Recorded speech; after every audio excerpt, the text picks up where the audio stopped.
The waves lapped gently against the sides of the small life raft as I drifted aimlessly in the middle of the vast, empty ocean.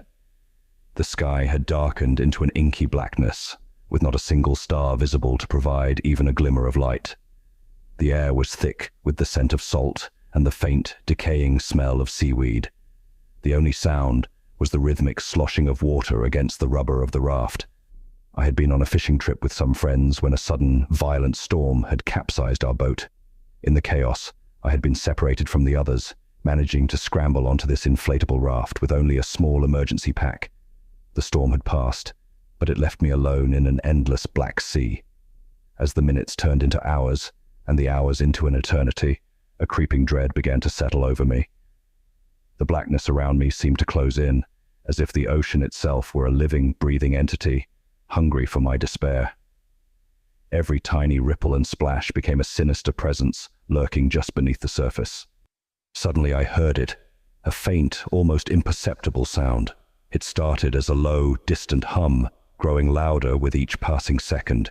It was a sound unlike any I had heard before, a deep, guttural moan that seemed to rise up from the very depths of the ocean. My heart pounded in my chest as I strained my ears, trying to pinpoint its origin. The noise seemed to come from all directions, echoing off the waves and blending with the natural sounds of the sea. I fumbled for the flashlight in my emergency pack, my hands trembling uncontrollably.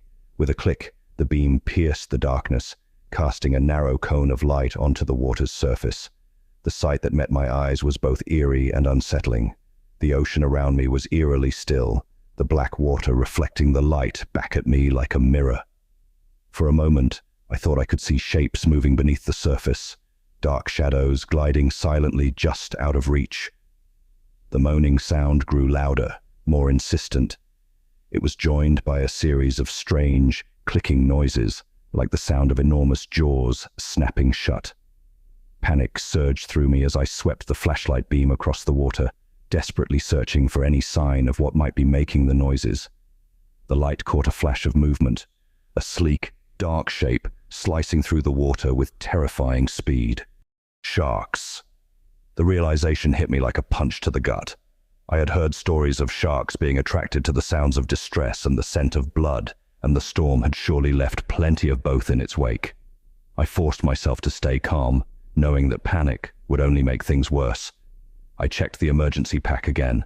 Finding a small flare gun and a few flares, I loaded one into the gun and fired it into the sky. The flare arced up, casting a brief, brilliant light over the ocean before sputtering out. For a moment, I thought I saw something massive just below the surface, a dark, sinuous form that sent ripples spreading outward. The noises grew louder still, a cacophony of moans, clicks, and splashes. The raft rocked violently as something bumped against it from below, nearly tipping me into the water. My flashlight flickered, casting sporadic beams of light that danced across the waves. I caught glimpses of fins slicing through the water, circling closer and closer. Suddenly, a massive, shadowy form breached the surface right beside the raft. It was a shark, but unlike any I had ever seen. Its eyes were dark and soulless, its teeth long and jagged, glistening in the dim light. It stared at me for a moment before sinking back into the depths, leaving only ripples in its wake. I clutched the flare gun tightly, my mind racing. The noises were deafening now, an unrelenting assault on my senses. I fired another flare, hoping against hope that someone, somewhere, would see it. The flare illuminated the water again, revealing more sharks, their sleek bodies moving with terrifying grace. And then, in the brief light of the flare, I saw something else. It was a figure, human-like but twisted and distorted, its eyes glowing with an unnatural light. It floated just beneath the surface, reaching out with elongated, skeletal hands. My heart nearly stopped as it locked eyes with me, its mouth opening in a silent scream. The flare sputtered out, plunging me back into darkness. The noises intensified, the shark's movements growing more frenzied. The raft rocked violently, and I felt something sharp graze my leg.